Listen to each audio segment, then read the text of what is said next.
de manière force eza mpona na force ya kimobali. Donc sa force ya mobali ça les lions pendant 6 jours traitement ça 6 jours pendant 6 jours. Après 6 jours, ce qu'on couche na mobile, au moins comme si que non, nous au coucher na mobile pour na ba découvrir ba ça na problème il y a sexe. Les gens de comme sous abota ma sexe, les gens qui anga développer ngo. Les gens sous abota mais ça n'ango mene ma anga comme ça. Donc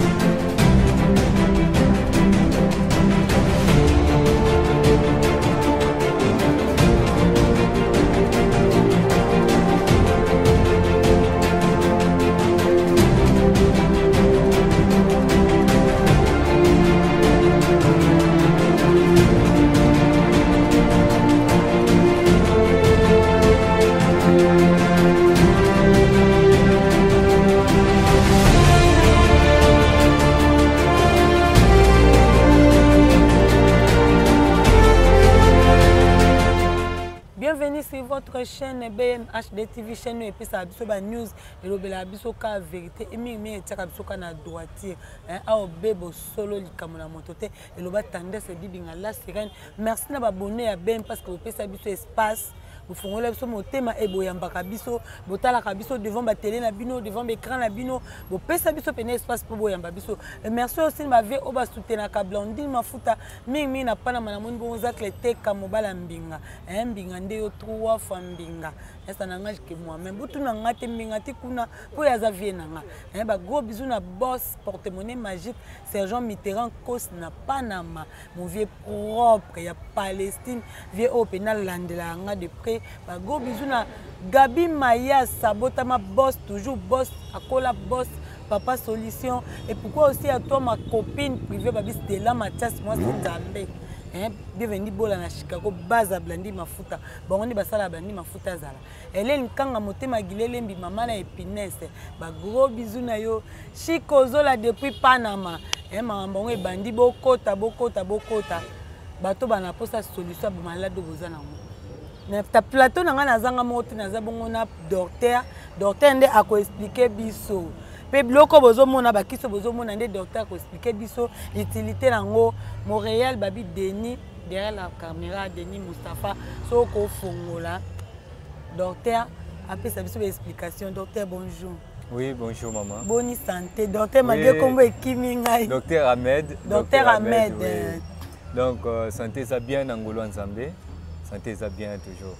Ouais, docteur to yambio na chaîne na biso BMHD TV to ngai to solo la parce que bato belé bazo souffrir na ba malade. Bato mso mona hémorroïde c'est côté na nzoto mais azo e bateke eza hémorroïde. A comme mso na faiblesse sexuelle. Ya mona le quoi ah babo kelinga malade OK hémorroïde pe e benda faiblesse sexuelle et on a préféré kina solo no docteur on me peut ko expliquer biso toi na combien de sortes hémorroïdes.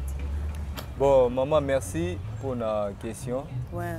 Et na cabinet na biso ça na lemba foire na venu le befo bon limbi si fallait nga non na biso se présenter donc cabinet ça na lemba foire na venu le befo numéro 17 docteur Ahmed Azawana au azo traité bato 17 ans na cabinet moko ya lemba foire na adresse pe moko donc ezola sa fidélité ezola sa donc ezola sa sala eza kitoko parce que ba bongo te ko changer déjà ba adresse donc docteur Ahmed Azawana pour nous traiter ba maladie ebele nazo traiter ba maladie ebele ezate que non docteur Ahmed a traité ka ba maladie nyonso ya mokilité ezana ba maladie mususu docteur Ahmed a traité ka te mais au docteur Ahmed a traité ka ngo vraiment bien donc hémorroïde tozana deux sortes ya hémorroïde tozana hémorroïde interne na hémorroïde externe oyo ba kinwa ba bengaka pota libumu donc pota libumu ya kati na ya libanda donc ezana différence entre pota libumu ya kati na ya libanda oyo ya libanda eza lorsque mutu akomi kosentir mokosana Nice eza déjà débit nango eza déjà débit nango ti jusqu'à tel point ekoma kobima libanda ebimaka libanda tant oya ekati déjà lié makasi lié makasi mutu déjà ko banda ko sentir ba symptômes nango ezana ba symptômes ebele mais ba symptômes lokola ba pasi na mukongo ba bourdonnement elbumu o sala gaz pamba donc au lieu de la toilette au sala gaz ça non de comme ça qui au sala toilette au lieu que bima salité ozo ba tofi na ba blomo ba zézé le quoi mieux. Donc ça déjà début à hémorroïde. Lorsque hémorroïde on est kokota makasi et komi makasi na kati ndé provoka libanda. Et provoka libanda au monde ndé comme susu à sala la toilette moko ba nye lokola ya ntaba. Donc et provoka que constipation. Or tant mutaza na constipation, tant azo sala la toilette wana ezo sala kino ba azo forcer. Salité tant azo makasi ezo zo ki sa ba veine parce que hémorroïde déjà ba veine hémorroïdale. Donc comme la maladie lorsque ça l'inflammation et vimbi ndé comme malade presque ne toujours bien hémorroïde comme maladie tango bongo au moment ndé comme ça sali sel bongo ya makasi amono ngona batasha makila cela veut dire que non ils ont provoqué hémorroïde ya libanda lorsque hémorroïde ya libanda et kokoma kobima au moment ndé comme susu ebimie ezo songa zongo na musapi tantôt ameli baki saison tantôt pe ezonga raté et vanda kaka bongo bandi comme ça ba okene l'hôpital o ba luka ba sala opération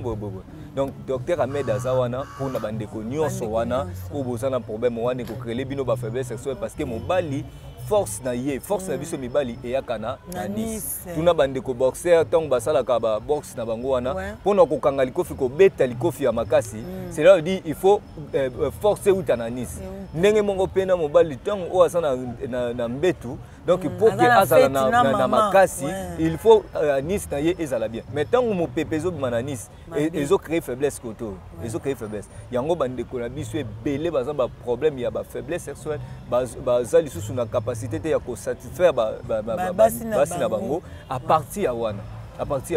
donc hémorroïde déjà bande comme ça hémorroïde comme chronique et comment ça les ba chaleur na makolo on sentir chaleur na makolo atoka pamba donc ça veut dire hémorroïde déjà comme makasi ba symptômes ebele oyo et ça la tenant hémorroïde wana yo bango donc toyoka pe hémorroïde surtout so evandi na basi e fongola kanjo to na biso basi est-ce que c'est vrai? Oui et pas bande comme mibali hémorroïde et fongoli anis et komi munene penipe et komi mais pas bande ko basi et fongolaka trou vaginal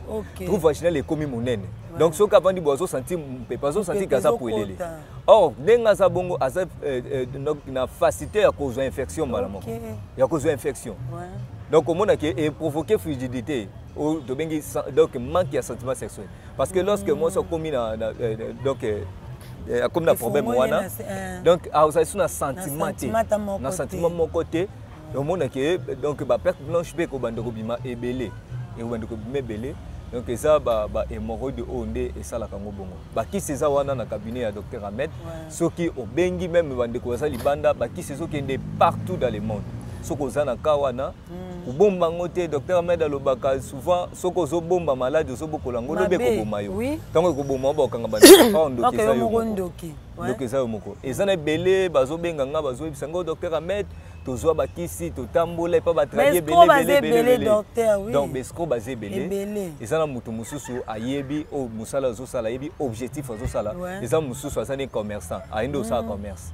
un commerçant na docteur bazandenge moko te mutu ayo sala commerce ça veut dire ateki azwimbo mais biso tozo traiter bato donc tant on a traité mutu moko na on a déjà 10 personnes à Simane c'est que ceux qui habiki au bengilanga bato yango docteur Ahmed côté na sala aventure te donc son a yambi maladie moko na traiter ka vraiment le quoi que mukile si le langaka wana na traiter ye akoma malamu pour que lobby na zo bate belé na Simane docteur to éviter ceux qui hémorroïde côté ndek na bino mibali tango ekotisaki mobali na bino na bakisi oyo pesa ke kozongisa ekobakisa ngosu munene to ezonga na mesure ezalaki oui bakisi ezali oui ko sala ke ezongisi mutu na état initial donc azongi ndenga azalaki azongi normal boso mutu alingi eyiba soki pe azana posa ke no to sala allongissement na gonflissement ba pomade des awana lokola pomade iba eza wana mpona kosala massage wana ezosala développement ya sexe ezokomisa ngo monene mpe molai wana esalaka combien de semaines soko bandosala donc ça dépend ya corps ya motu mosusu ezosala 2 semaines amoni déjà nzoto edéveloppe mosusu ezozwa donc bandi kiri na ye po eza traitement complet tokopesa kisi ya spermatozoïde tokopesa bakisi ya force peni lokola bauku force tokopesa bademane force donc eza babiloko nyonso oyo ezobongisa appareil ya kimobali donc appareil ya kimobali na lobaka souvent na bandeko oyo baza na baproblème wana eza na bandeko mosusu aza na problème ya faiblesse akoma kokende kozwa bakisi moko boya omela po esalaki epesa ye bakisi ya pharmacie epesa force or azoboma eza lokola mutuka mo boye monteur de chez baby mais le chauffeur a force yango na okumba ebimisa bapane mosusu eboma mutuka tikuna ekata mutuka mbamo donc bandeko wana conseil na opesa bango batika osala eloko wana docteur Ahmed aza wana sala commande na yo toye na cabinet na lemba fois ozwi kisi na yo komona ke problème wana ekosila nzoto na ezongi normal surtout na bapapa oyo déjà baleki ba 40-50 bosala keba na babiloko ya bongo esalaka ekokosala inflammation ya prostate eprovoke lo complication ya prostate okomi kosuba na badifficulté à partir yo moko ozoforce monteur déjà bébé or docteur Ahmed aza wana mpona kotraite bino pour que bozonga normal ndenge ezali oleke bokenda kosala bakisi moko boye oyo ezosalaka kobema baconséquence moko mabe elobi docteur bon mpona bandeko basi kasi soki deja hémorroïde ekoti ye soki otanga omela kisi oyo kibo mwasi ne ekozonga mpena moke to donc esunga kaka hémorroïde mais atikali ka lolenge ndenge malade ekomisaki ye bakisi eza wana oyo ezaki non etraite hémorroïde ndenge mona mibali ezongisi ye normal ndenge azalaki toza pena bakisi oyo babaka wana ezopermettre kobenda basalite eza na convénient te parce que docteur Ahmed eza kaka te ke non médecine traditionnelle nde ya bandi yango nasali médecine na université naza docteur qualifié e nazosalela kibokoko na biso oyo ezali médecine oyo tobanda yango mama na nga asala yango donc eza eloko moko oyo eza loko héritage oyo natika yango parce que mama na nga aza esu na bomoi te donc eza héritage oyo natika nango oyo nazosala naolanda carrière wana parce que nayebi ke ebandeli ya bamédecine oyo toomona lelo eza traditionnel nde boti yango eboti moderne lelo bato mingi bazoignore traditionnel balingi moderne or bazobosana ke avant toutefois bakisi wana ekoma bacomprimé bazwi makasa basangisi na baproduit chimique ekomi banini mais or docteur Ahmed azwi kaka kasa azwi racine azwi nini boye asali kisi wana donc eza na efficacité makasi koleka bakisi wana yango omonake ndeko moko ake na hôpital azozwa bakisi ya infection esilaka te infection ezongelaka kaka mais ntango oya na biso batradi ozwa kisi etraite infection wana infection ekei donc docteur Mohamed yolingo oyebisa biso ke infection mpe ozotraite yango na ndenge ya kiboko oui bainfection nyonso que soit blénorragie syphilis staphylocoque basaut de pisse donc bainfection urinaire bainfection respiratoire bainfection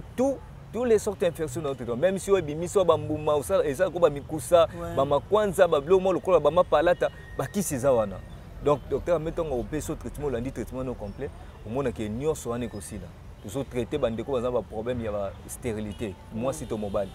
oyo asana problème ya azoospermie to oligospermie oyo esali ke non ba spermatozoïde na ye ezobota lisusu te to baby et perdre qualité nango docteur Ahmed aza wana bakisi bandeko ba médecin moderne ba opesanga raison de loko na oloba donc bandeko ba sala très attention parce que na médecine moderne kisi ya oligospermie na azoospermie ezalaka te kisi oligospermie na azoospermie eza na traditionnel donc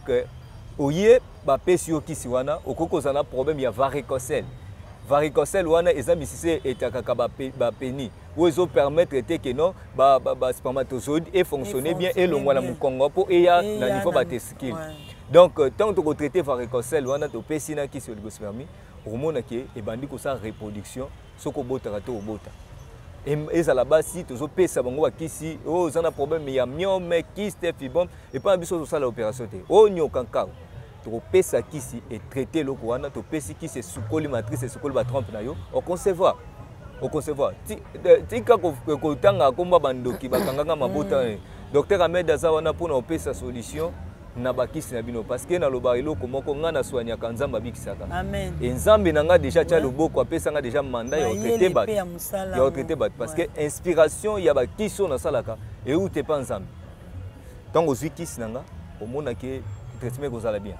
Docteur Amen, est-ce que vous pouvez expliquer biso ba kiso na moni awa moko na moko balandi o bazotala biso ba comprendre que kis oyo ezé traité boye kis oyo ezé traité boye. Oui, merci maman. Kisi oyo eza demander force. Demander force eza pour na force ya kimobali. Donc sa force ya mobali on a un problème ya impuissance sexuelle, un problème ya faiblesse sexuelle, demander force oyo ou force oyo et ça la mi pour na bandeko wana. Les autres étaient faiblesse les autres étaient impuissance les autres ça la question protéger pe prostate pour que ça l'inflammation te lo traitement nango eza complet topé ça ce qui mutasali commande na pesa ka kisa spermatozoïde na pesa kisi ya force na pesi ba kisi nyonso ceux qui passent un problème pour ça ya allongement na gonflement ya kimobali ngana docteur excusez ngana yo kande komoko azoloba ba docteur ba loba ko ba komisa ka peni mulaeza lokuta et comme raté le bas qui va copier ce qui sa force pour comme on a force et l'on aime chose la faiblesse sexuelle mais que comme ça peine moulaise à la raté maman et là comment ko o ba ko yeba peni ezali exam kwate ya musisa musisa na facilité au sala ya rovimba musisa na facilité au vimba soki ezalaki mokuwa toloba mokuwa ekobakitaki mokuwa etikalaka ndenge eza basala mais musisa eza na facilité ya kodevelope yango ya kodevelope yango moto ayebi mosala nde osala mosala ni malamu moto ayebi mosala te nde osala mosala ni mabe yango lelo bamédecin bele basali bakosi bato bakomi na marque ya confiance ya batraditionnel à partir ya bacharlatan babimi ebele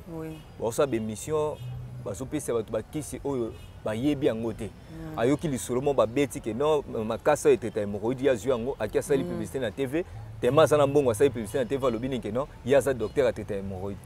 pesa pesi se hémorroïde yango akoka te ntongo akoka aussi se hémorroïde te prostate aussi sango mokoni so akoki aussi se hémorroïde te bamaladi mosusu lokola bacancer ya l'utérus bacancer ya sein aussi sango mokoni donc ebongi moto ayeba mosala oyo azosala à partir ya wana nde okomona ke no ba solution ya na ba problème docteur ko expliquer donc kisi oyo iba ezali pona ba ndeko wana ba sana problème ya sexe ezande comme susu abota ma sexe ezam ke aninga développer ngo ezam susu abota mais zanango mnene ma aninga comme ça donc à partir wana tokopesa ba kisi moko complet oyo akozwa ngo pendant ba temps oyo tokoyebisa ye donc akozwa ngo akomona ke no nyonso ekozana ngo bien tozana ba kisi oyo za mukadikadi oyo eza hémorroïde ya libanda donc ça pour nos baka pour un déco ba hémorroïde bimi bango libanda soit azosala sel makila bakila nde bimaka donc à partir ya pomade autant azobaka ngo ebomi hémorroïde ya libanda et si yango akomi bien tozana kisi oyo mukadikadi oyo eza pona bato ya sucre bato bana problème ba diabète o sucre mataka ngai et variaka na ba 600 800 à partir ya oyo tant azomelango et kozong sa sucre normal ezana ba kisi mususu opesaka o akozwa traitement sucre ezongi normal ezongi stable ezongi matate ezokitate azongi bongo soki pesa kende komoko aza diabétique mais azana pota moko ekawukaka te oleke bakata elikoto basala nini docteur Ahmed aza wana osala ba produit oyo ezalaki notongo tia eboma pota wana continue vie na yo parce que bandeko na biso ba diabétique tango azwi pota eza lokwa keno liwana ye komi pembe na komona lokwa akufa nene donc docteur Ahmed azwa assurer bino ba produit za wana place ozali tango landi émission kovanda te benga yo moko komona ndenge solution kopesama nazana kisi oyo mukadikadi toujours oyo eza pour l'infection bandeko bazana ba problème d'infection zo tourmenté bango infection zo tourmenté yo o soko subi na suka nango kaka pasi to oyo kaka mukusa akisi eza wana o ngai infection misanga bambuma bapota banini to peso oyo na oselo na pomade na savon o bando suka nango ebomi ba infection wana nyonso komi bien to sana ba kisi awa kisi oyo arariro donc ça comme moko ya Nigeria donc kisi oyo et ça pour na bandeko bazana problème d'insuffisance rénale ça problème d'insuffisance rénale ça na problème ya prostate donc kisi ça yango ça poussière eza poussière donc ntango ozwi yango bandeko mosusu bamelaka bajus bakomela yango na jus bandeko bamelaka vin baomela yango na vin donc ntango omela bière so omelaka bière otika nanu bière omeli na nongo na jus so aussi so continue donc ndenge eza les autres traités insuffisance rénale les autres traités prostate o masuba nange bloqué ezobima te o na osuba lisusu pression eza te ntango omelaki so ezongisa pression ezongisi masuba normal ezongisi masuba normal naza na kisi oyo aqua oyo ezali mpona spermatozoïde bandeko baza na problème oligospermie oza na problème ya azospermie donc kisi eza yango ntango ozomela yango ezosala reproduction ya spermatozoïde ezokoma ebele eke soki ozwaka na problème ya kobota ozwi kobota na yo mpona problème nini mpo nzambe asala motu nyonso abota eza te kende tokanga bandoki tolongwa na mais docteur namoni osaleli biso basi te ke oyo mwa kisi moko epesa mwasi sentiment ke kisi omwasi akobaka mpo esale bien namoni yo mingi pomade yango oyo ezali pomade oyo eza mpona bandeko basi bandeko baza na problème ya frigidité oyo ngai sentiment sexuel ezalaka te oyo frigidité elia ngai opesa yo kisi oyo etraité frigidité epesi yo sentiment sexuel omonake donc kuna ozali so na complication moko te na papa ye moko okamwa donc toza na kisi mosusu oyo ya kobaka wana basi bakotisa na trou vaginal eza mpona ozongisa sexe mokie donc soki osaleli yango pendant 6 jours traitement yango ezala 6 jours pendant 6 jours après 6 jours soki okushi na mobali omona comme si ke nanu okushi na mobali donc senti vraiment pasi moko lokwa nano okushi na mobali te bakisi eza wana mpona kozongisa bandeko oyo demande force eza ya poussière eza na formule moko tosala mpona transforme yango ya liquide boye oyo sikoyo eza mpona bandeko oyo ndeko wana ye nanu banda botama akusha nanu na mwasi te mais comme na temps moko boye aye koluka sikoyo akusha na mwasi asanti ke non sexe na ye esala te impuissance moko terrible donc ntango ozwa kisi ya poussière oyo na kisi mosusu tobakisa asali formule wana ameli yango ezongisi force na ye so alingi to multiplier force wana topesi demande force ya mai multiplier force na ye donc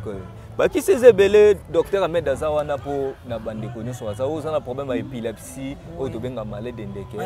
donc docteur Ahmed aza wana okozwa bakisi na yo oyo ekosalaka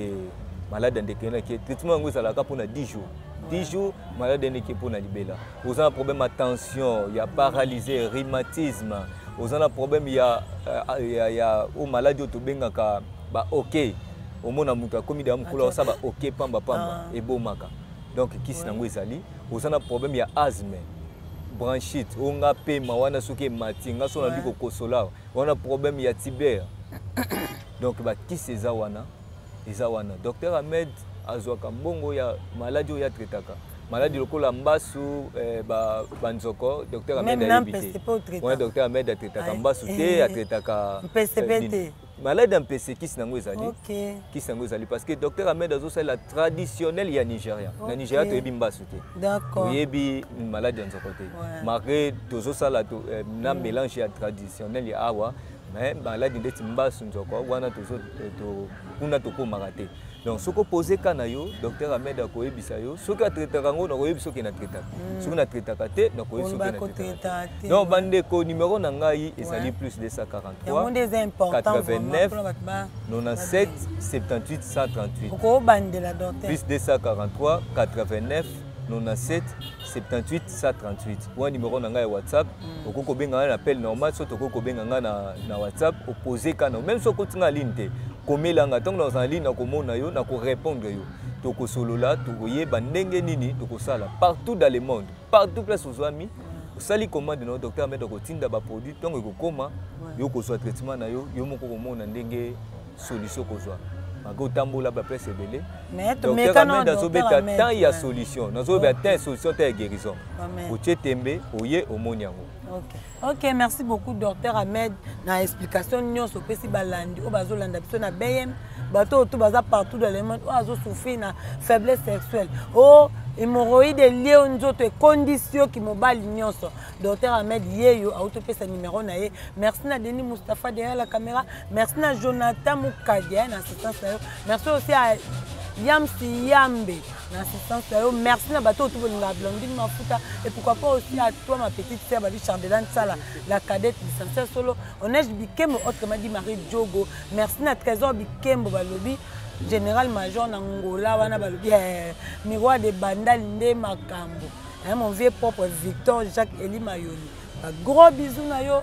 gros bisous na bateau tout bolinga Blandine Mafuta. Doudou Mbala na Anvers ba pièce à Sika. Docteur Ahmed Yeyo. Moto a monique Okobera no maman docteur Ahmed T. Mon numéro c'est plus 243 89 55 47 74. Le soko benginga même à partir anga nana posa na kuta na docteur Ahmed na okuta na ye. So po bi ke biloko langa Blandine nde azwa tindelanga. Donc naza wana dispo po na bino. Na ba demande na bino so bengi numéro na plus 243 89 55 47 74. On est un numéro na WhatsApp. Merci na Ladi Silou na Panama. Merci na Zach Leteka Mobala Mbinga Babi Mbinga nde yo. Donc ngala mino to kuta na prochain numéro. Bye.